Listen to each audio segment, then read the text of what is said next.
दोस्तों ज़ैन शाह आहियां सकरन काज़ी अहमद जे क़ौमी असेंबली ऐं सकरन ऐं काज़ी अहमद जूं सूबाई असेंबली ते असां उम्मीदवार आहियूं GD जे प्लेटफॉर्म ते।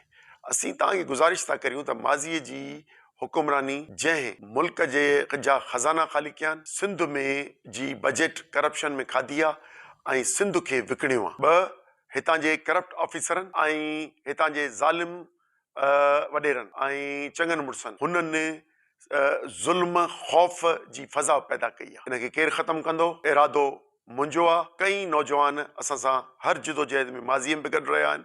असां तव्हां ॾिठो हूंदो त हिते ज़ुल्मनि जे ख़िलाफ़, ज़्यादतियुनि जे ख़िलाफ़ असां महाज़ारी कई आहे ऐं इनशाअल्लाह इहो हिकु पासे ज़ुल्म जो ख़ात्मो आणींदासूं, ऑफिसुनि में करप्शन जो ख़ात्मो आणींदासूं ऐं नए सिर मेरिट जो निज़ाम जे ज़रिए सभिनी जी नौकरियूं ॾियारींदासूं ऐं जेके न हलंदड़ स्कूल इस्पतालूं उन्हनि खे फ़ाल कंदासूं ऐं इनशाअल्लाह जेका पीपुल्स पार्टी जेका डाहे छॾी आहे सिंध, उनखे नए सिर तामीर कंदासूं ऐं सिंध जो आवाज़ थी उभरंदासूं। महिरबानी।